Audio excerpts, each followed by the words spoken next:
নয়, রায় জানানোর প্ল্যাটফর্ম নয়।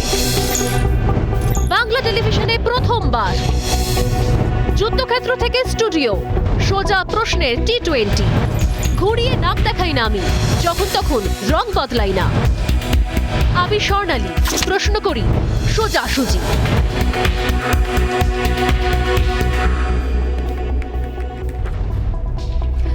নমস্কার। শুরুতেই যেরকম বলছিলাম যে আজকে সত্যি সত্যি সোজাসুজি কথা বলতে শুরু করলে ঠিক কোথা থেকে শুরু করবো সেটা নিজেই ভেবে পাচ্ছি না।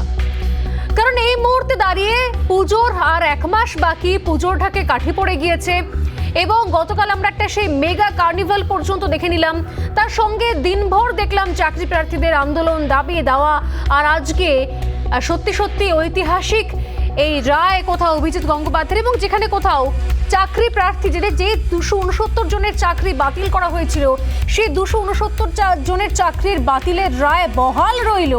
এই সব কিছু যখন চলছে, যখন এক এক করে কোথাও সময় এসছে সমস্ত দুর্নীতির পর্দা ফাঁস হওয়ার, এক এক করে যখন সময় এসেছে সমস্ত দুর্নীতির অন্দরের সমস্ত যেগুলো কালো দিক রয়েছে সেই দুর্নীতিগুলোর পর্দা ফাঁস হয়ে তার ভেতর থেকে একটা পাল্টা তথ্য সামনে চলে আসার, আর তখন ইডি সিবিআই নিয়ে বারবার প্রশ্ন তুলেছে রাজ্যের শাসক দল তৃণমূল কংগ্রেস। প্রত্যেকে প্রশ্ন করেছেন, যখন পার্থ চ্যাটার্জির বান্ধবী অরূপিতার বাড়ি থেকে কোটি কোটি টাকা পাওয়া গিয়েছে, প্রশ্ন তুলেছেন লোকে এরপর কি হচ্ছেটা কি, এরপর তাহলে কারা? পার্থ চট্টোপাধ্যায়ের পরে প্রশ্ন উঠেছিল এরপর কে? অনুব্রত মণ্ডল সম্পর্কে যত জানতে পেরেছি কোথাও আমরা সংবাদ মাধ্যমের মাধ্যমে, কোথাও যত সাধারণ মানুষ জানতে পেরেছেন, তত প্রশ্ন তুলেছেন তাহলে শুধু কি অনুব্রত মণ্ডল, শুধু কি পার্থ চট্টোপাধ্যায়, নাকি এর শিকড় অনেক গভীরে রয়েছে? আচ্ছা বলুন তো, অদ্ভুত কন্ট্রাস্ট না? একদিকে হচ্ছে কোটি কোটি কোটি কোটি টাকার দুর্নীতি, আর সেই কোটি কোটি টাকার দুর্নীতিতে এজেন্সি, তদন্ত, একটার পর একটা পর্দাফাঁস। আর অন্যদিকে সাধারণ মধ্যবিত্ত পরিবারের ছেলে মেয়েরা যারা পরীক্ষা দিয়েছেন চাকরি পাচ্ছেন না, নাম উঠেছেন চাকরি পাচ্ছেন না, যাদের জায়গায় সাদা খাতা জমা দিয়ে চাকরি ছিনিয়ে নিয়েছে আরেক শ্রেণী। আসলে এই যে দুর্নীতির বৃত্তের মধ্যে আমরা ঢুকে গেছি না, দুর্নীতির চক্রবহে ঢুকে গেছি না আমরা, সেই চক্রবহ থেকে আমরা বেরোতে পারছি না। আর প্রত্যেকের কাছে এই চক্রবহ থেকে বেরোনোর রাস্তা প্রত্যেকে খুঁজছেন, আর তার সঙ্গে সঙ্গে সাফাই দিয়ে যাচ্ছেন। প্রত্যেকের কাছে রয়েছে নিজস্ব সাফাই, নিজস্ব যুক্তি। যেরকম আজকে অভিষেক বন্দ্যোপাধ্যায়কে ইডি তলবের পর আমরা যেরকম দেখলাম যে সাফাই কোথাও অভিষেক বন্দ্যোপাধ্যায় দিলেন, পাল্টা যার উত্তর কোথাও রয়েছে সেই সাফাইয়ের সুরে বিরোধী দলনেতা শুভেন্দু অধিকারীর কাছেও। আমি একবার নজর রাখবো, কারণ সত্যি সত্যি আজকে আপনারা জানেন যে দুদিকে সত্যি আজকে ঐতিহাসিক একদিকে রায়, যে রায় কোথাও আগের যে তদন্ত ছিল, আগের যে রায় ছিল, আগের যে সিদ্ধান্ত ছিল, সেই সিদ্ধান্তে কোথাও বহাল থাকছে। চাকরি প্রার্থীরা পুজোর আগে একটু হলেও স্বস্তির নিঃশ্বাস ফেলছেন। ঠিক সেই জায়গায় এত বড় দুর্নীতি, কয়লাকাণ্ড, পাশাপাশি আরো দুর্নীতির ওপর দুর্নীতি, তার উপর দুর্নীতি, মানে দুর্নীতির কোনো শেষ নেই। সেখানে দাঁড়িয়ে এখনো পর্যন্ত অভিষেক বন্দ্যোপাধ্যায়, বিরোধী দলনেতা শুভেন্দু অধিকারী, তাদের মধ্যে চলছে উত্তপ্ত বাগবিতণ্ডা, দায় ঠেলাঠেলি, দোষারোপের পালা। সাধারণ মানুষের এর সঙ্গে কিছু যায় আসে না। তাদের বক্তব্য হচ্ছে যে দুর্নীতির পাপস্খলন হবে কবে, আর সাধারণ মধ্যবিত্ত বাড়ির ছেলেগুলো চাকরি কবে পাবে সে উত্তর খুঁজবো। তবে তার আগে যেরকম দেখালাম আমি আজকে শেষের দিকে, যেরকম টানা আমরা দেখেই গিয়েছি অভিষেক বন্দ্যোপাধ্যায়ের টানা লাইভ কভারেজ, তিনি সাংবাদিকদের বেরিয়ে এসে ঠিক কি বলেন একবার দেখে নেব। তার আগে অভিষেক বন্দ্যোপাধ্যায় এবং শুভেন্দু অধিকারীর এই পাল্টা দোষারোপের ছবি, যার সঙ্গে দূর পর্যন্ত কোনো যোগসূত্র নেই মধ্যবিত্ত পরিবারের ছেলে মেয়েদের, কিন্তু তারাও কোথাও এই দুর্নীতির জাঁতাকলে বন্দী হয়ে রয়েছেন। কি বললেন আজকে অভিষেক বন্দ্যোপাধ্যায় এবং শুভেন্দু অধিকারী, সেই ছবি দেখাবো শুরুতে। এই যে পাওনা কেলেঙ্কারি বলছে, যেটা আমি বললাম হোম মিনিস্ট্রি কেলেঙ্কারি, প্রধান অভিযুক্ত একজন যাকে বলা হচ্ছে ফেরার হয়ে গেছে। 8 মাস আগে শুভেন্দু অধিকারী তার সাথে ফোনে কথা বলেছে, আর শুভেন্দু অধিকারীর যদি ক্ষমতা থাকে আমার বিরুদ্ধে মামলা করবে। প্রধান অভিযুক্ত যাকে বলা হচ্ছে ফেরার, 8 মাস আগে তার সাথে শুভেন্দু অধিকারী কথা বলেছে ফোনে। তোমার কেস আমি দেখে নেওয়ার জানি। বিনয় মিশ্রকে উনি তৃণমূল যুবার ভাইস প্রেসিডেন্ট করেছি, ওই যুব সাধারণ সম্পাদক করেছি। তো এটা করতে দেন, মুখে আওয়াজ অনেক কথাই বলেন। উনি এর আগে বলেছিলেন আমার বিরুদ্ধে অভিযোগ থাকলে কাউকে বলতে হবে না, আমি নিজেই ফাঁসির মঞ্চে ঝুলবো। মমতা ব্যানার্জির তো আরো কয়েকটা ভাইপো ভাইজি আছে, তাদের তো ডাকছে না। পয়লা ভাইপোকে কেন ডাকছে? আর দিল্লিতে দুবার, এখানে একবার, তিনবার হলো।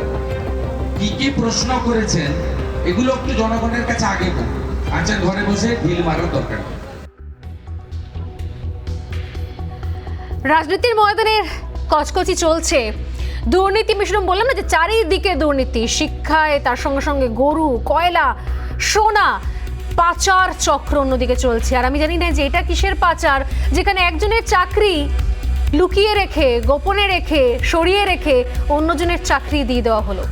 এই রাজনৈতিক কচকচিগুলোর উত্তর আমি চাইবো সোজাসুজি, তবে তার আগে সেই ছেলেমেয়েগুলোর হয় উত্তর চাওয়ার পালা আজকে। কারণ আজকে কোথাও সেই ঐতিহাসিক দিন, আজকে কোথাও সেই রায়ের আরো একবার পুনর্বহাল হওয়ার দিন। সত্যি তো 2016-তে চাকরি হয়েছিল, সেই চাকরি কারা পেল তা খুঁজতে সিবিআই এলো, অনেক কিছু তদন্ত এগোলো। বাংলার হাজার হাজার শিক্ষিত বেকার যুবক যুবতীদের জীবনের সত্যি ঘটনা এটা, যেটা এই মুহূর্তে সাক্ষী থাকতে হচ্ছে আমার আপনাকে। প্রথম সারির নেতারা আদৌ কি এদের খবর রাখেন? তারা তাদের নিজেদেরকে দুর্নীতি মুক্ত করার আপ্রাণ চেষ্টা চালিয়ে যাচ্ছেন। প্রাথমিক থেকে মাধ্যমিক গত এক দশক ধরে নিয়োগ দুর্নীতির শিকড় যে অনেক গভীরে পৌঁছেছে, সেটা সত্যি সত্যি ধীরে ধীরে স্পষ্ট হয়েছে। আর স্পষ্ট হয়েছে বলেই আজকে দিনভর আমরা কি ছবি দেখলাম? দিনভর রাজ্য জুড়ে বিক্ষোভের ছবি দেখলাম। অর্থাৎ দুর্নীতিতেও আমরা ওরা। শিক্ষক নিয়োগ দুর্নীতিতে চাপ বাড়ছে শাসকের, শিক্ষক নিয়োগ দুর্নীতির বিরুদ্ধে উঠছে দিকে দিকে আওয়াজ। কলকাতা থেকে জেলা, দিকে দিকে সুর চড়াচ্ছেন বিরোধীরা। কর্মব্যস্ত শুক্রবারের শহর জুড়ে দেখলাম বামেদের প্রতিবাদ কর্মসূচিও। ঘড়ির কাঁটায় ঠিক দুপুর 1:22 হাওড়া থেকে ঝান্ডা নিয়ে প্রতিবাদ কর্মসূচিতে যোগ দিলেন বামেরা। বামেদের মিছিল চলল, সেই মিছিলে উঠল স্লোগান।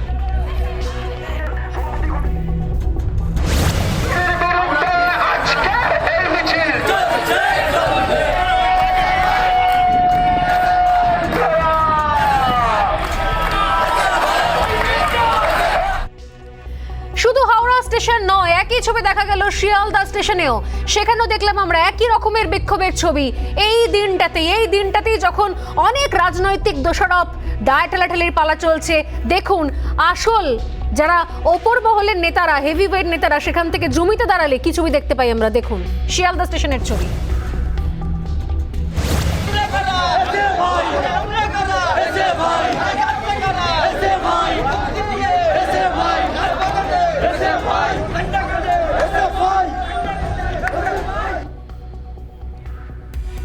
এরপর দুপুর প্রায় 2টো শিক্ষাক্ষেত্র দুর্নীতি প্রতিবাদে শিয়ালদা থেকে প্রতিবাদ মিছিল বের হয়। শিয়ালদা থেকে কলেজ স্ট্রিটের উদ্দেশ্যে মিছিলে দলে দলে যোগ দেন আরো অনেকে। হাওড়া শিয়ালদার পাশাপাশি প্রতিবাদ মিছিলের ছবি ধরা পড়ে সুবোধ মল্লিক স্কোয়ারেও। দেখে নেব দুটো ছবি পাশাপাশি, দেখুন।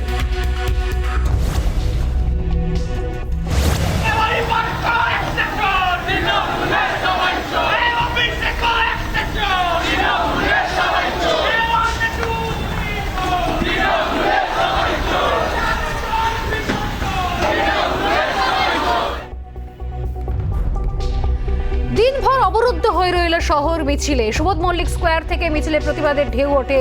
রাজ্যে নিয়োগ নিয়ে দুর্নীতিতে চড়া সুর চড়ায় বাম ছাত্র সংগঠন। হাওড়া, শিয়ালদা সহ বিভিন্ন মিছিল এসে পৌঁছয় কলেজ স্ট্রিটে। দুপুর 2:30টার পরও কলেজ স্ট্রিটে গানে গানে প্রতিবাদ মিছিলে সামিল হন বাম কর্মীরা। শুধু গান নয়, সেই সঙ্গে পথনাটিকাও চলল, অভিনব প্রতিবাদ কর্মসূচি চলল। একদিকে যখন বামেদের আন্দোলন ঘিরে শহরে প্রতিবাদের ঢেউ, অন্যদিকে চাকরি অধিকারের আদায়ের দাবিতে আন্দোলনে অনড় চাকরি প্রার্থীরা যারা এই সমস্ত মিটিং মিছিলের জন্য অপেক্ষা করেননি, কবে কোন ছাত্র সংগঠন এসে ঝান্ডা ধরে মিছিল করবে তাদের জন্য অপেক্ষা করেননি চাকরি প্রার্থীরা। তারা নিজেরা একটানা 537 দিন ধরে লাগাতার ধর্ণা কর্মসূচি দিয়ে আসছে। লাগাতার ধর্ণা কর্মসূচি চালিয়ে যাচ্ছেন তারা। কি বলছেন মেয়রটা বিক্ষোভরত এসএলএসটি চাকরি প্রার্থীরা, শোনাবো সেই সমস্ত বক্তব্য আর ছবি।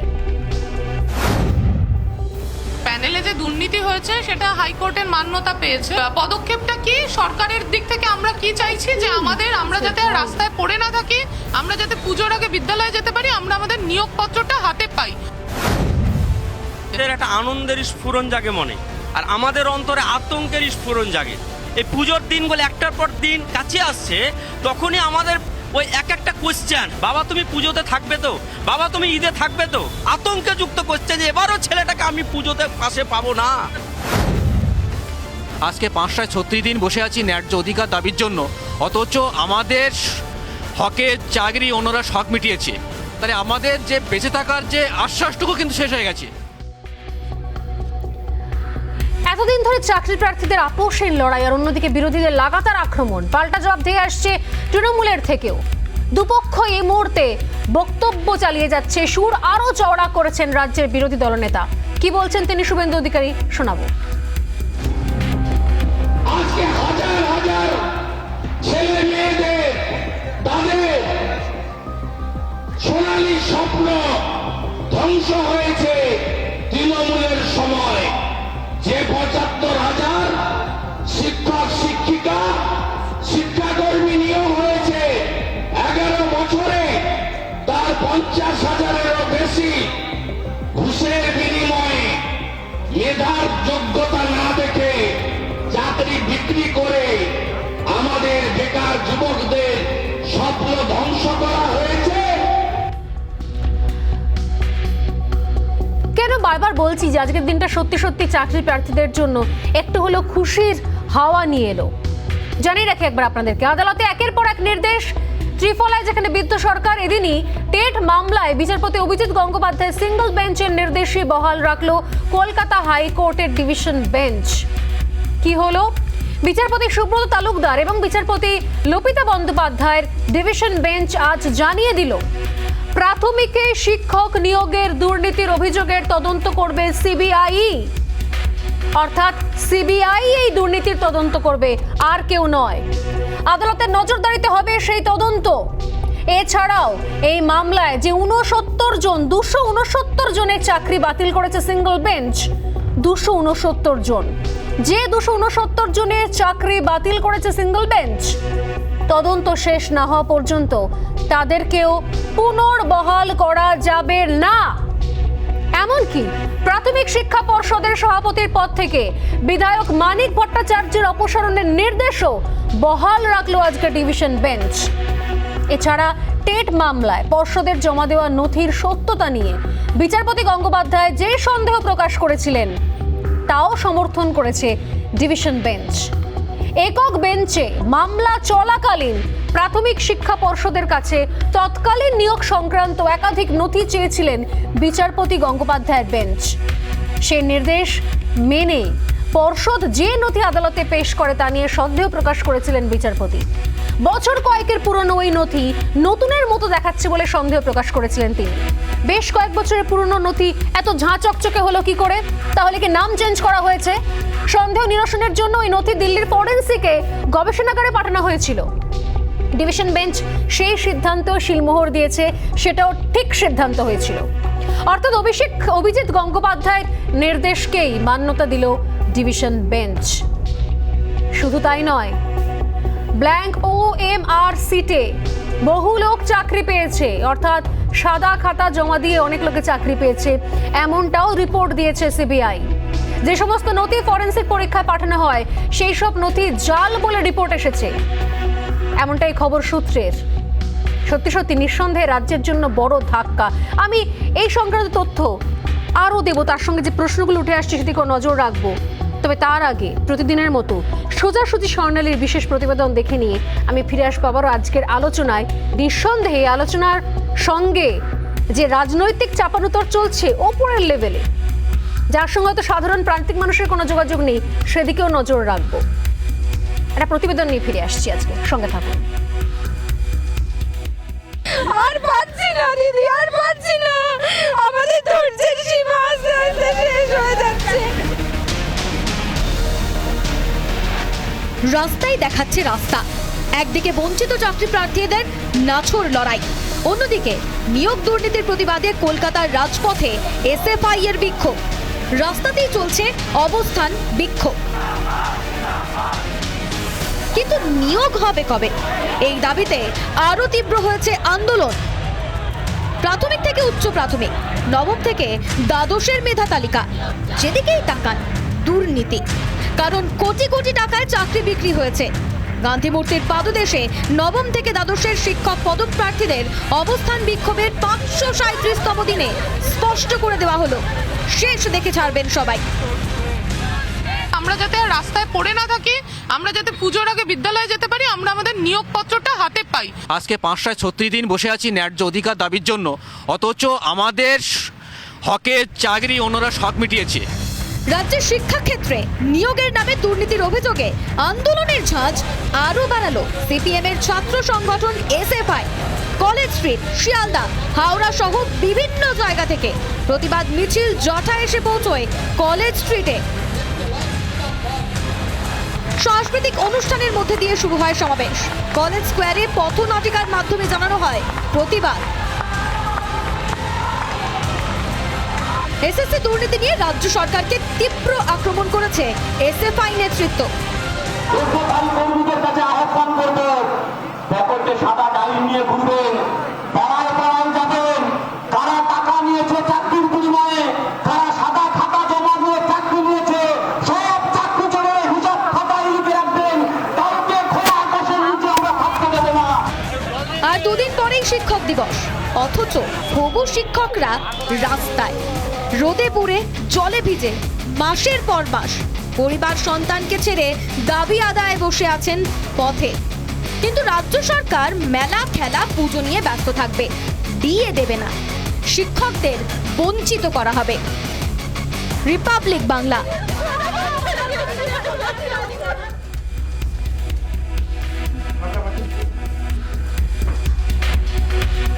নিঃসন্দেহে এখানে যখন আজকে বারবার করে প্রশ্ন উঠছে এবং আজকে আরো একবার যখন অভিষেক বন্দ্যোপাধ্যায়কে ডাকা হলো, তিনিও কোথাও একই প্রসঙ্গ তুললেন যে কোথাও ইডি সিবিআই এর জুজু দেখিয়ে শাসক দলের নেতাদেরকে রুখে রাখা যাবে না।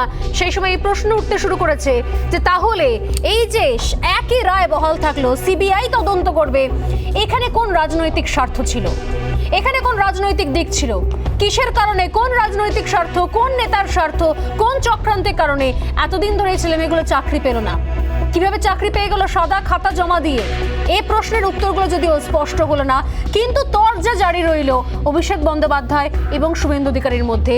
আর মাঝখানে পড়ে রইল কোথাও এই এত এত চাকরি প্রার্থী যারা রয়েছেন এই মুহূর্তে আমার সঙ্গে আজকের আলোচনা, তাদের সঙ্গে এক এক করে আলাপ করে নিয়ে এই মুহূর্তে রয়েছেন স্টুডিওতে বিজেপি মুখপাত্র শঙ্কুদেব পান্ডা, রয়েছেন তৃণমূল কংগ্রেস মুখপাত্র সুপ্রিয় চন্দ, রয়েছেন সিপিআইএম নেতা শতরূপ ঘোষ এবং রয়েছেন আইনজীবী সুদীপ্ত দাশগুপ্ত। প্রত্যেককে স্বাগত রিপাবলিক বাংলা এবং আমার সোজাসুজি স্বর্ণালীতে। আমি প্রথমেই আসি সুপ্রিয়র কাছে। সুপ্রিয়, শুরুতেই একটু বারবার করে চলে আসতে হচ্ছে কারণ আজকে অভিষেক বন্দ্যোপাধ্যায় দীর্ঘ সময় কথা বলেছেন সাংবাদিকদের সঙ্গে। আমার প্রশ্ন হচ্ছে, ইডি সিবিআই নিয়ে বারবার করে একই জায়গাতে আপনারা আটকে থাকেন যে সবটাই রাজনৈতিক ষড়যন্ত্র, সবটাই রাজনৈতিক স্বার্থে, সবটাই ষড়যন্ত্রের জন্য ইডি সিবিআই মানেই হচ্ছে জুজু। আজকে চাকরি প্রার্থীদের জন্য নিয়োগ সংক্রান্ত দুর্নীতির মামলায় আরও একবার কোথাও বলা হলো সিবিআই তদন্ত করবে এবং আগের যা কিছু নির্দেশ ছিল একটা নির্দেশও বদলানো হলো না। তাহলে কিসের জুজু, কোথায় রাজনৈতিক স্বার্থ, কার স্বার্থ, কি মান্যতা থাকছে অভিযোগের? সুপ্রিয়, আমি প্রথমে বলি, প্রশ্নটা বড় এবং ভালো, কিন্তু প্রশ্নটা মেশানো। আমরা যে কথাটা বলছি, ইডি এবং সিবিআই দুটো তদন্তকারী সংস্থা, তদন্তের জায়গা থেকে তদন্তে অসহযোগিতা করার কোনো রকম কোনো অবস্থান তৃণমূল কংগ্রেসের একেবারেই নেই। আমরা বলতে চেয়েছি যে এক পেশে তদন্ত বা নিরপেক্ষতা যেখানে হারাচ্ছে তদন্তকারী সংস্থা, সেই জায়গাগুলোর আমরা নীতিগত বিরোধী। কেন বলছি এই কথাটা? তার কারণ আমরা দেখেছি সিবিআই যে আন্ডার পারফর্মার সেটা একেবারে প্রমাণিত দুদিক থেকেই। এই ধরনের এখানে শতরূপদা, শঙ্কুদারা এরা সারদা নারদা নিয়ে চেঁচাতো, সারদা নারদা নিয়ে সিবিআইয়ের কী পারফরমেন্স ওরা দেখেছে। আবার আমরা এই সিপিএমের বিরুদ্ধে তাপসী মালিক হত্যাকাণ্ডে আমরা চেয়েছিলাম সিবিআই হোক, সিবিআইয়ের কাছে ফাইলের মতোই পড়ে আছে, কিছু কাজ এগোয়নি। ফলে সেই জায়গা থেকে আন্ডার পারফরমেন্সের জায়গা থেকে ওদের আন্ডার পারফরমেন্স প্রমাণিত। আর আজকে অভিষেক বন্দ্যোপাধ্যায় রাজনৈতিক যে কথাটা বলছেন, এটা শুধুমাত্র অভিষেক বন্দ্যোপাধ্যায় একটা আজকে উদাহরণ হিসেবে বলেননি, এটা একটা অভ্যাসে দাঁড়িয়েছে 2014 পরবর্তীতে। আপনাদের চ্যানেলে আপনারা আর্কাইভ খুলে দেখুন, আরজেডি যেদিন বিহারে সরকার করেছে তার পরের দিন সেখানে রেড হয়েছে, আগেও হয়নি, তার মাঝারে দুপুরবেলাও হয়নি, যে ঠিক যখন সরকার তখন। শিবসেনা যখন নতুন করে সরকার করছে, একটা রাজনৈতিক ডামাডোল চলছে, সেই মুহূর্তে সঞ্জয় রাউতকে ডেকে পাঠানো হয়েছে। যে মুহূর্তে কংগ্রেসকে ওরা মনে করেছে ন্যাশনাল ক্ষেত্রে থ্রেট, সেই মুহূর্তে রাহুল গান্ধী, সোনিয়া গান্ধীকে তদন্তের আওতায় আনা হয়েছে। এবং বাংলার থেকে এই মুহূর্তে তৃণমূল কংগ্রেস 2021-এর পরবর্তী সময়ে যেহেতু সারা ভারতবর্ষে একেবারে প্রধানতম চ্যালেঞ্জিং শক্তি, অভিষেক বন্দ্যোপাধ্যায় যেহেতু একটা নেতৃত্ব দিয়েছেন এবং প্রমাণিত নেতৃত্ব হিসেবে নিজেকে প্রতিষ্ঠা করেছেন, তার জন্য অভিষেক বন্দ্যোপাধ্যায়কে বারবার ডেকে পাঠানো। আমরা তো বলছি যে তদন্ত হোক, কিন্তু তদন্তে বাকি সবাইকেও তো ইনক্লুড করতে হবে, এক। আর দ্বিতীয়ত তদন্তটা কোন পথে এগোচ্ছে, চলছে, যখন চাইবো ডাকবো, যখন চাইবো না, যখন সামনে ভোট থাকবে, যখন কাউকে ব্যতিব্যস্ত করার থাকবে তখন তাকে ডেকে পাঠাবো, আর যখন আমার রাজনৈতিক ভেন্ডাটা থাকবে না তখন তদন্ত খেলাটা বন্ধ হয়ে যাবে। এটা সুস্থ তদন্তের পক্ষেও স্বাস্থ্যকর নয় বলে আমরা বাকিদের কাছে আসি। সুস্থ তদন্তের পক্ষে স্বাস্থ্যকর নেই এবং তার মতো সেই যুক্তি দিলেন সুপ্রিয়। যদিও সুপ্রিয় এই মাঝখানে আপনাকে প্রশ্নটা শুধরে দিলাম না, কারণ শুধরে দিলে আপনারা বলেন যে আপনাদের বলতে দেওয়া হচ্ছেন, তাই আপনি পুরোটাই আপনার উত্তর দিলেন। প্রশ্ন ছিল যে ইডি সিবিআই তদন্তের যে জুজু বারবার করে বলা হয়, যে অভিযোগ আজকেও করেছেন অভিষেক বন্দ্যোপাধ্যায়, যে রাজনৈতিক স্বার্থে ষড়যন্ত্র করে ইডি সিবিআই লেলিয়ে দেওয়া হচ্ছে কার্যত, সেই জায়গা থেকে দাঁড়িয়ে এই চাকরি প্রার্থীদের ক্ষেত্রে এমন কোন ষড়যন্ত্র ছিল, এমন কোন রাজনৈতিক স্বার্থ ছিল যেখানে সিবিআই লেলিয়ে দেওয়া হয়েছিল আর সেই সিবিআই নির্দেশই বহাল থাকলো? উত্তর পাইনি সুপ্রিয়। আমি আসবো আবার আপনার কাছে আসবো। শঙ্কুদেব পণ্ডা, বিজেপি প্রশ্ন করলেন, তাই এক লাইনে একটা নতুন উত্তর দিয়ে দিই। একই সেম প্রশ্ন করেছি, আপনি বাড়িতে গিয়ে আবার রিপিট না একই সেন্টেন্স, এখন আর সময় নেই। আমি একটা সেন্টেন্স শুধু বলে দিই যে আপনি প্রশ্নটা খুব বুদ্ধি করে শেষে ঘুরিয়ে দিয়েছেন যে চাকরি প্রার্থীদের সঙ্গে তো অভিষেক বন্দ্যোপাধ্যায়ের নামটা এক ব্র্যাকেটে আনা যাবে না। চাকরি প্রার্থীদের ক্ষেত্রে সলিউশন ওরিয়েন্টেড এন্ডে দাঁড়িয়ে রয়েছে অভিষেক বন্দ্যোপাধ্যায়। চাকরি প্রার্থীদের ক্ষেত্রে হাজিরা দিতে বা সাক্ষী দিতে আজকে অভিষেক বন্দ্যোপাধ্যায় সেখানে যান। চাকরি প্রার্থীদের ক্ষেত্রে নোটিফাই করলাম আপনাকে। চাকরি প্রার্থীদের ক্ষেত্রে তদন্ত সেই তদন্ত অভিষেক বন্দ্যোপাধ্যায় জানেন, আপনাকে জেনে নিন বিষয়টা। চাকরি প্রার্থীদের ক্ষেত্রে তদন্তে স্বাগত, আর অন্য কয়লা পাচার গরু পাচার তদন্তের ক্ষেত্রে রাজনৈতিক স্বার্থ। যদি আপনার কাছে প্রশ্ন ক্লিয়ার থাকে, আমি আর প্রশ্ন রিপিট করলাম না। শঙ্কুদেব, দেখুন, মাননীয় সাধারণ সম্পাদক আজকে এক ধাপ এগিয়ে সরাসরি আক্রমণ করেছেন আবার আদালতকে। তিনি নির্দিষ্টভাবে আদালতের বিরুদ্ধে, বিচার ব্যবস্থার বিরুদ্ধে মুখ খুলেছেন। দেখুন, যে সাধারণ চাকরি প্রার্থীদের সাথে তিনি মিটিং করেছিলেন, সেই মিটিং গড়িয়ে গেল প্রায় কয়েক মাস, এখনো কিন্তু তারা চাকরি পাননি। এখন নতুন তৈরি হয়েছে একটা সেটিং সেল, সেই সেল দিয়ে কিছু কিছু লোককে চাকরি দিয়ে আন্দোলন ভাঙার খেলায় এরা নেমেছেন। ফলে যে তিমিরে থাকার তারা সেই তিমিরেই আছেন। কিন্তু আমি একটি খুব গুরুত্বপূর্ণ বিষয় মাননীয় সাধারণ সম্পাদক আজকে ইন্ডিকেট করেছেন এই তদন্ত সংক্রান্ত বিষয়ে, সেখানে বক্তব্য রাখবো। মুকুল রায়ের বিরুদ্ধে মার্ডার কেসে এনারা পুলিশ দিয়ে চার্জশিট দিয়েছেন, তাই মুকুল রায়কে ভাঙিয়ে আবার নিয়ে চলে যেতে পেরেছেন। অর্জুন সিং এর বিরুদ্ধে কোনো মামলার এখন তদন্ত হচ্ছে না, সব বন্ধ হয়ে গেছে। তার বিরুদ্ধেও মার্ডার কেস দেওয়া হয়েছে, তাকে নিয়ে ভাঙিয়ে নিয়ে চলে যাওয়া হয়েছে। এদের যে এই ধরনের চক্রান্তের রথ, সেই রথ যার কাছে গিয়ে থমকে গেছে তার নাম শুভেন্দু অধিকারী। তাই শুভেন্দু অধিকারীর বিরুদ্ধে মার্ডার কেসে তারা চেষ্টা করেছিলেন, কিন্তু আদালত সেই মার্ডার কেস বেআইনি, আইন মোতাবেক হয়নি বা এই ধরনের মন্তব্য করেছেন বলে এদের হাটে হাড়ি ভেঙেছে। তাই সব তীর্থের সার তোমার কাছে এসেছি আবার, টার্গেটের লক্ষ্য একমাত্র শুভেন্দু অধিকারী। এখন মনে হচ্ছে আজকে হোঁচট খেয়েছে সুপ্রিম কোর্টে, দেখেন আইনজীবী বসে রয়েছে। অভিষেক ব্যানার্জি বলছেন যে তার কাছে ফোনের অডিও ক্লিপ রয়েছে, বিনয় মিশ্রের সঙ্গে শুভেন্দু অধিকারীর যোগাযোগ হয়েছে, তার কাছে প্রমাণ রয়েছে, তিনি চাইলে প্রমাণ দেবেন। মানে সেটাতে কি ওনার বিরুদ্ধে যে অভিযোগগুলো উঠছে, যেগুলো নিয়ে তদন্ত হচ্ছে, সেগুলো জাস্টিফাইড হয়ে যায়? ওনার বিরুদ্ধে যে সমস্ত অভিযোগ উঠছে সেগুলো জাস্টিফাইড হয়ে যায়? আরে আমি একটু বলে নিই, একটু পেশেন্স রাখুন, আপনারা শাসক দল, এত তো শুনবে। তা ওনার বিরুদ্ধে যে অভিযোগ, যার জন্য উনি এতক্ষণ তদন্ত পেশ করলেন, সেগুলো জাস্টিফাইড হয়ে যায়?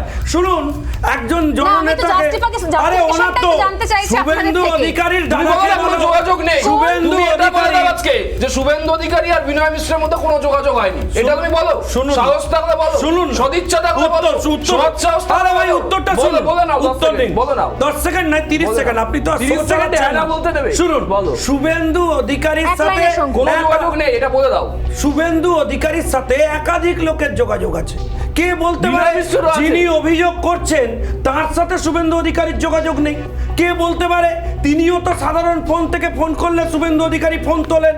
শুভেন্দু অধিকারীর দাদাকে বলো, দিদিকে বলো, কাকাকে না, বলো, 15 সেকেন্ড এসব wait করি, সিস্টেম এখনো নেই বলতে পারবে না যে যে নেই। 40 জন পিএ ফোন ধরে ম্যাটারটা বাইপাস বোঝা করে গেল, বেরিয়ে বোঝা যাবে। গেল। বোঝা গেল। শতরূপের কাছে আসি। বোঝা গেল। আপনারা এইসব দিয়ে বোঝা গেছে। যে বিষয়ে থেমে আপনারা যাও। অভিযুক্ত সেটাকে জাস্টিফাই তুমি করতে এটা পারবেন কোন না। বিষয়ে কে অভিযুক্ত? আমি এখানেই তো প্রশ্ন, এখানেই তো প্রশ্ন। শতরূপ, আবারও আর প্রশ্ন রিপিট করছি না, কোন সিবিআই তদন্ত, কোন ইডি তদন্ত জুজু, আর কোন সিবিআই তদন্ত, কোন ইডি তদন্তের ক্ষেত্রে আমাদের পূর্ণ সহযোগিতা রয়েছে?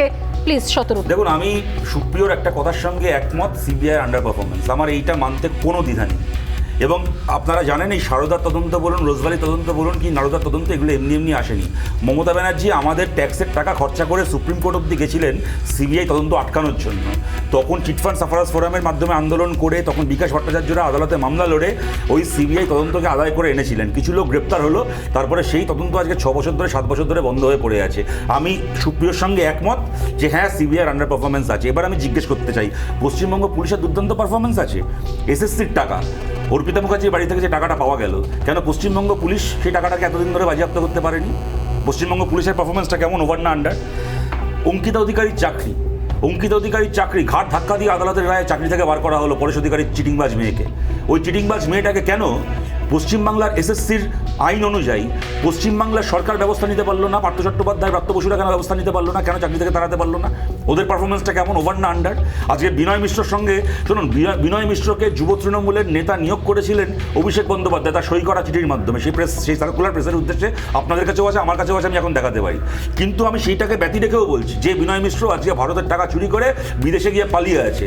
এই স্ক্যামস্টার, এই ফ্রডস্টারটাকে যুব তৃণমূলের যেমন সংগঠন তেমন তার নেতা, তৃণমূল যুব তৃণমূলের নেতা তো বিনয় মিশ্রটাই হবে, কোনো ভদ্রলোক তো হবে না। অভিষেক বন্দ্যোপাধ্যায় রিক্রুট করেছিল, রতনের রতন চেনে, অভিষেক বিনয় মিশ্র চেনে। এবার আমি বলছি প্রসঙ্গটাকে আমি সরিয়ে রাখছি, শুভেন্দু অধিকারীর সঙ্গে বিনয় মিশ্রর যোগাযোগ রয়েছে, অভিষেক বন্দ্যোপাধ্যায়ের কাছে তার অকাট্য প্রমাণ আছে। তাহলে এই গরু মাফিয়া, কয়লা মাফিয়া বিনয় মিশ্রর সঙ্গে শুভেন্দু অধিকারীর যোগাযোগ আছে, অভিষেক বন্দ্যোপাধ্যায়ের কাছে তার কল রেকর্ডিং আছে, প্রমাণ আছে। সেই প্রমাণকে ব্যবহার করে পশ্চিমবঙ্গ পুলিশ কেন শুভেন্দু অধিকারীর বিরুদ্ধে ব্যবস্থা নেয়নি আর দিন বা আজকে নিচ্ছে না? অভিষেক বন্দ্যোপাধ্যায়ের কল রেকর্ডিং কি আমরা ধুয়ে জল খাবো? পশ্চিমবঙ্গ পুলিশ কেন সেই রেকর্ডিংয়ের ভিত্তিতে ব্যবস্থা নিচ্ছে না? এটাকে আমি ওভার পারফরমেন্স বলবো নাকি আন্ডার পারফরমেন্স বলবো? আজকে বন সহায়ক নিয়োগে নান আদার দেন মমতা বন্দ্যোপাধ্যায় হারসেলফ হাওড়ায় সভা করে বলেছিলেন ডোমজুড়ে, রাজীব বন্দ্যোপাধ্যায় বিজেপি জয়েন করার পরে 2021 সালের 3রা এপ্রিল, আমি ডেট বলে বলছি, নান আদার দেন মমতা বন্দ্যোপাধ্যায় হারসেলফ বলেছিলেন রাজীব বনসহায়ক নিয়োগের টাকা খেয়েছে, আমার কাছে এসে বলেছে দিদি ইঞ্জিনিয়ারিং জাতীয় ডিপার্টমেন্ট আমাকে দাও যাতে ওখান থেকে ভালো করে ইনকাম করতে পারে। আমি প্রমাণ পেয়েছি ওর গড়িয়াহাটে বেনামি সম্পত্তি রয়েছে, সুইজারল্যান্ডে ফ্ল্যাট আছে, দুবাইতে ফ্ল্যাট রয়েছে, আমি ওর নামে তদন্ত করব।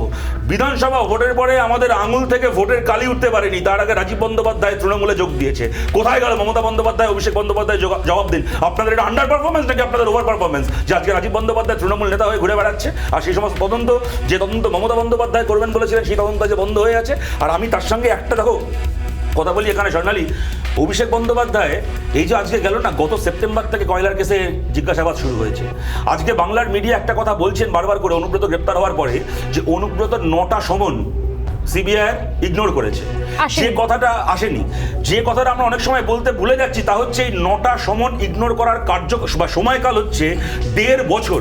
আজকে দেখো অভিষেক ব্যানার্জি, অনুব্রত মণ্ডলের মতো লোকেদের হাতে গোটা রাজ্যের পুলিশ অ্যাডমিনিস্ট্রেশন, গোটা প্রশাসন রয়েছে, তারাও তো হাত গুটিয়ে বসে থাকছে না রে ভাই এই সময়টায়। আজকে একটা লোকের নামে ইনভেস্টিগেশন শুরু করার পরে সে ইচ্ছে মতো সমন ফিরিয়ে যাচ্ছে, আর 1.5 বছর ধরে যদি একটা তদন্তকারী সংস্থা তাকে খালি সমন পাঠিয়ে যায়, প্রেমপত্র পাঠানোর মতো করে সমন পাঠিয়ে যাচ্ছে, সে আসছে না, কদিন পরে আবার বলছে প্লিজ এসো না, আসছে না, আবার কদিন পরে আরেকটু এসো না, এই যদি করে যায়, এই করে 1.5 বছর পার হয়ে যাচ্ছে। অভিষেক ব্যানার্জির ক্ষেত্রে 1 বছর পার হয়ে যাচ্ছে। এটা এত পাওয়ারফুল, এদের সঙ্গে পুলিশ আছে, এদের সঙ্গে আইবি আছে, এদের সঙ্গে যাবতীয় অ্যাডমিনিস্ট্রেশন রয়েছে, সঙ্গে মুখ্যমন্ত্রী রয়েছে, এরা কি প্রমাণ লোপাট করছে না? আজকে সাইকেল হোসেনের মেয়েটাকে, সাইকেল হোসেনকে খুন করার চেষ্টা করলো, সাইকেল হোসেনের মেয়েটা মারা গেল। আজকে অনেক সময় তো অনেক পেয়ে যাচ্ছে, কি রকম ভাবে, আরে এই পুলিশ, পশ্চিমবঙ্গ পুলিশের দেখো একটা ব্যাপারে পশ্চিমবঙ্গ পুলিশের আন্ডার পারফরমেন্স নেই, বিরাট ওভার পারফরমেন্স আছে, তা হচ্ছে গ্রিন করিডোর করে চুরির টাকা সাইড করা, এই পশ্চিমবঙ্গ পুলিশকে ব্যবহার করে, অ্যাডমিনিস্ট্রেশনকে ব্যবহার করে এরা যে প্রমাণগুলো লোপাট করছে 1 বছর ধরে, 1.5 বছর ধরে, তারপর ওদেরকে গ্রেফতার এই করছে, জায়গা থেকে তারপর আসছি ওদেরকে সুদীপ্তর কাছে। মানে কি আছে? সুদীপ্ত, এই জায়গা থেকে আসছি, প্রমাণ লোপাটের যে বিষয় আসছে সেইখান থেকে আজকে এই যে নতুন নথি, যে নথি কোথাও আমি আবারও ফিরে আসি, কারণ বারবার করে দুর্নীতি তদন্তগুলোতে এমনভাবে কোথাও আমরা নিজেরা বাংলার মানুষের প্রত্যেকদিন নতুন নতুন আপডেট দেখি, কোনটা ছেড়ে কোনটা দেখবো নিজেরাই বুঝি না। এই নিয়োগ দুর্নীতির ক্ষেত্রেও যে তদন্ত, যে নথি কোথাও জমা দিতে বলা হয়েছিল, সেই নথি জমা দেওয়ার পর মনে হয়েছে, এই যে বারবার করে শতরূপা প্রশ্ন তুললেন, শঙ্কর প্রশ্ন তুলছিলেন কিছুক্ষণ আগে, এই যে সময় পেয়ে যাচ্ছে, সেই সময়ে কোথাও বলা হচ্ছে সেই তদন্ত নথি আদৌ আসলে লোপাট হয়ে যাচ্ছে। শূন্য খাতা জমা দিয়ে যারা চাকরি পেয়েছে সেই নথিগুলো লোপাট হয়ে গেছে, এবং যেখানে দেখে বিচারপতিরা মনে হয়েছে আনকোরা সাদা কাগজ কোথাও নতুন নতুন করে কোথাও নথি জমা দেওয়া হয়েছে। এত নতুন নথি থাকতে পারে না, 5 বছর একটু পুরনো হয়। সিবিআই এর তদন্ত প্রক্রিয়া নিয়ে বারবার প্রশ্ন উঠছে, কিন্তু এটা তো ঠিক যে এই এতগুলো চাকরি প্রার্থীর বিচারের জন্য এই মুহূর্তে সিবিআই তদন্ত ছাড়া আর কোনো জায়গায় আস্থা রাখার কোনো জায়গা নেই। সুদীপ্ত, দেখুন, এটা নিয়ে কোনো ডাউট নেই যে সিবিআই তদন্ত ছাড়া আর কোথাও আস্থা রাখা যাবে না। কেন? আজকে আমি যে ডিভিশন বেঞ্চ জাজমেন্ট দিয়েছে, একটা খুব ইম্পর্টেন্ট জিনিস উঠে এসছে এই জাজমেন্ট থেকে।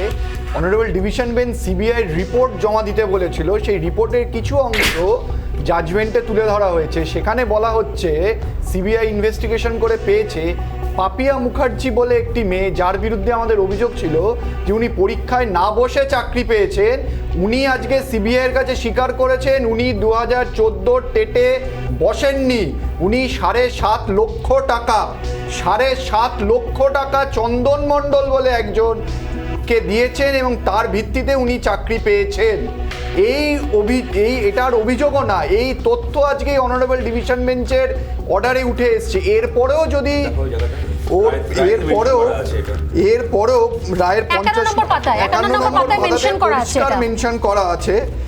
যেটা আমরা দেখাচ্ছি এখানে, চন্দন মণ্ডল ওয়াজ কন্ট্যাক্টেড, স্পষ্ট লেখা রয়েছে যে এইভাবে চাকরি দেওয়ার জন্য 7.5 লাখ টাকার বিনিময়। কোন দুন আমি জানি না, শুরুতেই প্রশ্ন করেছেন ওই জন্য যে ইডি সিবিআই এর মধ্যে কি জুজু রয়েছে, আর কোন জুজু বাধ্য করে এই 7.5 লাখ টাকা দিতে দিনের আলো। এই জুজু এটা হলো মহামান্য কলকাতা হাইকোর্ট এই রায় দিয়েছে, সিবিআই রায় দিয়েছে। এতদিন অবধি বলে আসছিল কোথায় প্রমাণ, টাকা নিয়েছে কোথায় প্রমাণ। আজকের পরে আমি আশা করি কেউ এটা বলবে না যে এর কোনো প্রমাণ নেই, যে টাকা দিয়ে চাকরি হচ্ছে, ব্ল্যাঙ্ক খাতা দিয়ে জমা হচ্ছে। এটা তো একমাত্র একজন।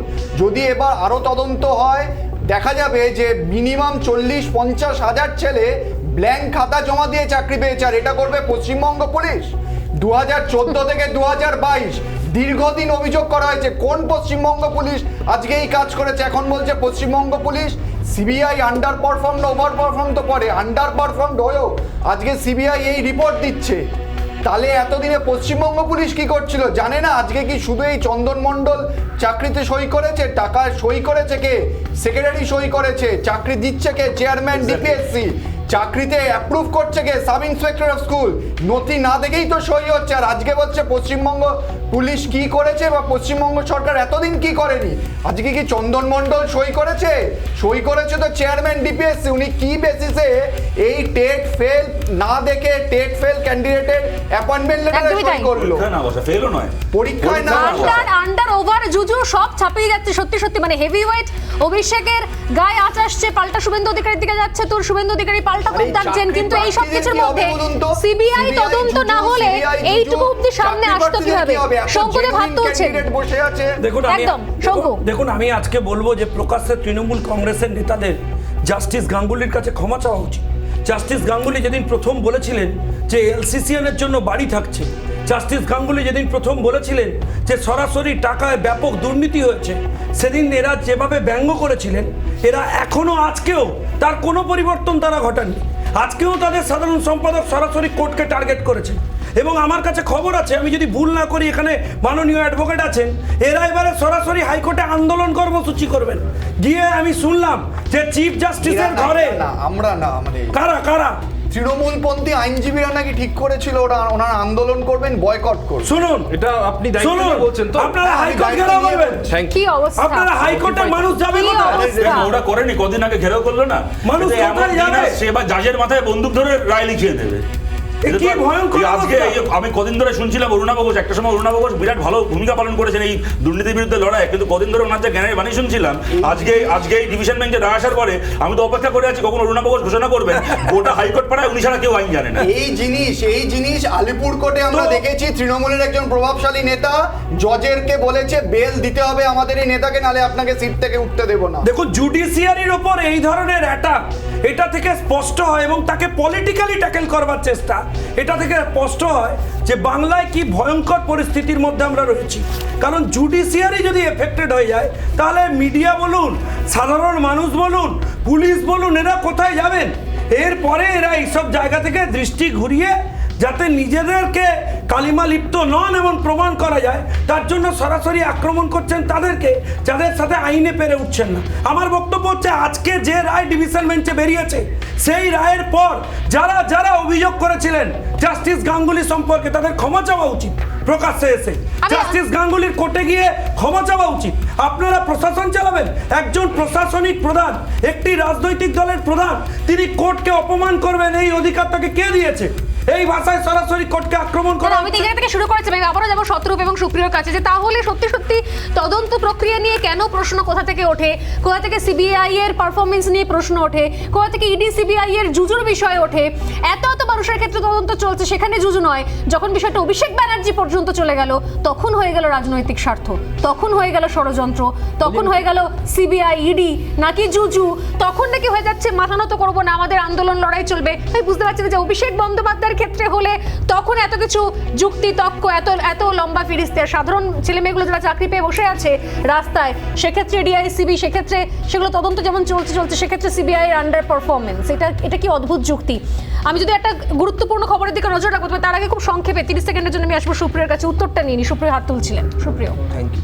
আমি চুপচাপই বসেছিলাম। আমি বলি যে দুটো ইটসেলফ আলাদা প্রশ্ন, দুটোকে কেন বারবার মিলিয়ে আপনারা বলছেন, মিশিয়ে কোন পলিটিক্যাল জায়গা থেকে ন্যারেটিভ তৈরি করার চেষ্টা করছেন, সেটা আমার কাছে স্পষ্ট না। যখন ডিভিশন বেঞ্চের কথা হচ্ছে, যখন জাস্টিস গাঙ্গুলির কথা বলছেন, যখন চাকরি প্রার্থীদের কথা বলছেন, এই তিনটে কথার সঙ্গে অভিষেক বন্দ্যোপাধ্যায়ের কি সম্পর্ক? একমাত্র চাকরি প্রার্থীদের সঙ্গে উনি একবার সলিউশন করার জায়গা থেকে দলীয়ভাবে কথা বলেছেন, শিক্ষামন্ত্রী সরকারিভাবে কথা বলেছেন, এটা একটা সম্পর্ক থাকতে পারে। কিন্তু অভিষেক বন্দ্যোপাধ্যায় যে কথা বলেছেন, তার সঙ্গে তো এই কেসগুলোর কোনো সম্পর্ক নেই। সম্পূর্ণভাবে সম্পূর্ণহীন কথাটা এস্টাবলিশ করার চেষ্টা উনি বলেছেন খুনের মামলা। আমি বলি অভিষেক বন্দ্যোপাধ্যায় যে কথাটা বলছেন, আপনি বলছেন আরে বাবা, উনি বলেননি যে খুনের মামলা। আপনারা যোগ সূত্র পাবেন না। উনি কি প্রশ্ন হচ্ছে সিবিআই ইডি নিয়ে, প্রশ্ন সিবিআই ইডি নিয়ে। দেখুন, আমি তো মেইনটেইন না না, করছি। সুপ্রিয়, এক মিনিট, সুপ্রিয়, আপনি কি সমর্থন করছেন জাস্টিস গাঙ্গুলির এই যে রায় যে বহাল থাকলো, এটাকে সমর্থন করছেন তো? ভাই, এটা তো সাবজুডিস, মানে আমার সমর্থন করা না করা কি যায়? রায় তো হয়ে গেল। এটা সমর্থন করা তাহলে না করা অভিষেকের কি যায়? ক্ষেত্রে কেন বলছেন না? অভিষেকের ক্ষেত্রে কেন বলছেন ষড়যন্ত্র? সম্মান করতে হবে। তাহলে অভিষেকের ক্ষেত্রে ষড়যন্ত্র হয়ে গেল কি আরে করে? বাবা, অভিষেক বন্দ্যোপাধ্যায়ের সঙ্গে জাস্টিস গাঙ্গুলির এই কেসের কি সম্পর্ক? তোমাকে 30 সেকেন্ড আমরা দিলাম, আমি কাতর মানে কি অনুরোধ করে তোমাকে কি 30 ক্ষমতা সেকেন্ড বুঝিয়ে দাও। এটা তুমি আমাকে এটা বুঝিয়ে দাও। জাস্টিস গাঙ্গুলির সাথে এই কেসটা অভিষেক ব্যানার্জি সিবিআই তদন্তে সম্পর্ক ইডি আমি বলতে পারি সিবিআই কিভাবে মেলাবে সরল?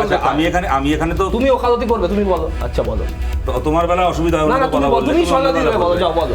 না না, বলার কিছু নেই। রিপাবলিকের আজকের উকিল হচ্ছে শতরূপ ঘোষ, বলো। কি অদ্ভুত কথা। রিপাবলিকের আজকের উকিল শতরূপ ঘোষ, রিপাবলিকের আজকের বিদূষক চিরকালের মতো সুপ্রিয় চন্দ্র। কিন্তু যেটা হচ্ছে যে এবার হচ্ছে যে দেখো, চুরি করার থেকে ইউটিউব করা ভালো না? বড় হয়ে তুমি এটা গরুচোর হবে, তার বদলে আমি ইউটিউব করবো, সেটা ভালো না? আমার খারাপ লাগে বসন্তবেলা গরুচোরদের মুখ দেখতে, ওই জন্য তোমার দিকে সাইড করে বসেছি। আমি যে কথাটা আজকে বলছি, অভিজিৎ গাঙ্গুলি যখন সিবিআই তদন্তের রায় দিয়েছেন বিভিন্ন মামলায়, তখন তো এই কথা তৃণমূলের মুখ থেকে শুনতে হয়েছে, এবং খালি কোর্টের বাইরে বলে বা টিভি প্যানেলে বসে নয়। এমনকি এরা অভিষেক গাঙ্গুলির মানে ওই অভিজিৎ গাঙ্গুলির দরজা ঘেরাও করেছে, দরজা আটকেছে এই দাবিতে যে কেন, মানে বা এইটার প্রতি ধিক্কার জানিয়ে যে কেন সিবিআই তদন্ত হয়েছে। দেখো স্বর্ণালী, একটা কথা বলি, আমরা তো সিপিআইএম করি, কমিউনিস্ট পার্টি করি, আমাদের কাছে সিবিআই স্লোগান ছিল জাস্টিস লালা বাংলা ছেড়ে পালা, স্লোগান ছিল। এখনো বলছি জাস্টিস লালা বাংলা ছেড়ে পালা বেশ করেছি, এখন আর কোথায়? এবার কথা হচ্ছে যে আমাদের পরিষ্কার বক্তব্য হচ্ছে, দেখো রাজ্যের শাসক দলের নেতা মন্ত্রীরা একটা দুর্নীতি করেছে, মমতা ব্যানার্জির ভাইপো নিজে ইনভলভ হয়ে দুর্নীতি করেছে, তাদের হাতে পশ্চিমবঙ্গ পুলিশের কি যোগ্যতা নেই তদন্ত করার? কলকাতা পুলিশের যোগ্যতা নেই তদন্ত করার? 100 বার আছে। কিন্তু মুশকিল হচ্ছে যে দুর্নীতি করেছে মমতা বন্দ্যোপাধ্যায়ের দলের লোকেরা নিজেরা, এবং তারাই পুলিশ চালাচ্ছে। এই পুলিশ কি করে করবে এই দুর্নীতি তদন্ত? দেখো আমি একটা উদাহরণ দিই, যখন পশ্চিমবাংলায় 2015-16 সাল নাগাদ,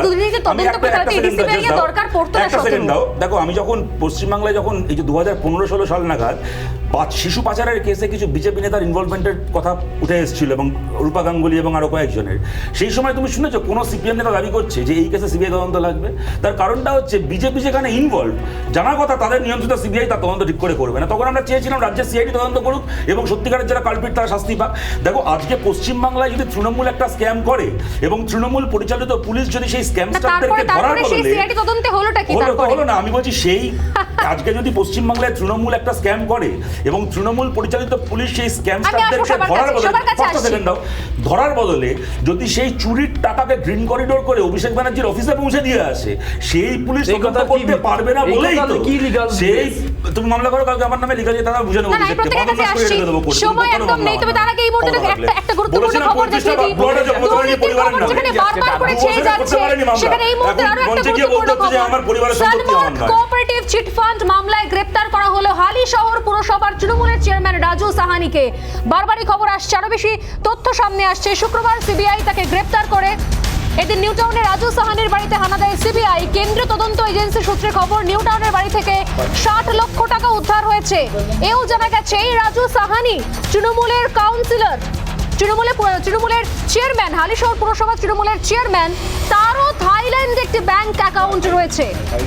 সিবিআই এর দাবি সানমার্ক চিটফান্ড সংস্থার অন্যতম সুবিধাভোগী এই রাজু সাহানি বিপুল পরিমাণ টাকা তৃণমূলের এই চেয়ারম্যানের কাছে এসেছিল। রাজু সাহানি তাকে গ্রেপ্তার করলো সিবিআই। শেষ করব আলোচনা, প্রত্যেকের কাছে আসছি একদম খুব সংক্ষেপে এক এক লাইন করে। শঙ্কু, দুর্নীতির শেষ কথা আমরা জানি না, কিন্তু সিবিআই ছাড়া আর কোনো গতি দেখতে পাওয়া যাচ্ছে কি? শঙ্কু, খুব সংক্ষেপে। দেখুন, এখনো পর্যন্ত যতগুলো মামলা হয়েছে সেই সমস্ত মামলাই হয়েছে আদালতের বিচারাধীন, এবং আদালতের মধ্যেই সেগুলো আলোচনা হয়েছে এবং আদালতের মধ্যেই রয়েছে। আমি তৃণমূল কংগ্রেসের যারা প্রতিনিধি আছেন তাদেরকে বলবো যে জাস্টিস গাঙ্গুলি সম্পর্কে আপনারা যে মন্তব্য করেছেন তার জন্য আপনারা ক্ষমা চান কোর্ট সম্পর্কে। এবং এক সেকেন্ড আমাকে শেষ করতে দিন। এমনকি অভিষেক ব্যানার্জি নিজেও মন্তব্য করেছিলেন। অভিষেক ব্যানার্জি নিজেও মন্তব্য করেছিলেন। অভিষেক ব্যানার্জি নিজেও মন্তব্য করেছিলেন। মিথ্যা অভিযোগ। সবার কাছে আসবো। অনারেবল জাস্টিস রাজশেখর মান্থা তিনি পুলিশ ম্যাটার্সে এসেছেন, এবং এরা ঠিক করে দেবেন যা হাইকোর্টের চিফ জাস্টিস কাকে কোন কোর্টের দায়িত্ব দেবেন। এনারা কোর্ট এবারে গিয়ে নিয়ন্ত্রণ করবেন। তৃণমূল কংগ্রেস ভয়ঙ্কর বিষয় নিয়ে যাচ্ছেন, এই রাজ্যে ভয়ঙ্কর জায়গায় নিয়ে যাচ্ছেন। সিবিআই ছাড়া আর কোনো গতি রয়েছে? আজকে রাজু সাহানিকে পর্যন্ত গ্রেফতার করলো সিবিআই। রাজ্যের পুলিশ প্রশাসনের উপর আর ঠিক করবে না কোনো গতি আসে কিনা। যারা চুরি করবে তারা ঠিক করবে, কারা চুরি তদন্ত করবে। এই রাজু সাহানিকে উত্তর দিক। আমি যেটা এখন জিজ্ঞেস করলাম, এই যে রাজু সাহানি বলছো তো হাইপার অ্যাক্টিভিজম, সিবিআই এর ইনঅ্যাক্টিভিজম, রাজু সাহানিকে একদিন থাইল্যান্ডে অ্যাকাউন্ট আছে, 50 লক্ষ টাকা জাল টাকা পাঠিয়ে হতো, 75 লক্ষ টাকা কেন গ্রেফতার করলো না? কেন পশ্চিমবঙ্গ সরকার? তুমি কেন শোনো না যখন আমার কথা বলছিলে? তুমি কেন শোনো না? এটা করবে, অসভ্যতা করবে। কি অসভ্যতা? বলছি আমি অসভ্য বলে তুমি বলছি আমি না অসভ্য বলে তুমি অসভ্য। না এই অসভ্যতা প্রশ্ন করে অসভ্যতা কি করছিলে? শতরূপ যে কথাটা বললো যে পুলিশ আমাদের ভালো, কিন্তু এই ইনভেস্টিগেশন যেখানে তৃণমূল জড়িত সেখানে পুলিশ করবে, এই সেম কথাই জাস্টিস গাঙ্গুলি তার জাজমেন্টে বলেছে যে পশ্চিমবঙ্গ পুলিশের প্রতি আমাদের আস্থা আছে, কিন্তু তাদের সেই ক্ষমতা নেই তৃণমূলের মন্ত্রী নেতাদের বিরুদ্ধে। যদি সবাইকে বলতে না দেওয়ার সুযোগ দেন আপনারা নিজেরাই, তাহলে আমাদের অডিয়েন্সের কাছেও সেই বক্তব্যগুলো যাবে না। সময় একদম শেষ, তাই ডিবেট শেষ করছি এখানেই। দুর্নীতির শেষ কথা জানি না, হয়তো আগামীকাল আবারও এই একই বিষয় নিয়ে আলোচনা করতে হবে, আর করতে আমাদেরও কোথাও ক্লান্তি নেই, কারণ এর কোথাও শেষ এই মুহূর্তে দেখতে পাওয়া যাচ্ছে না।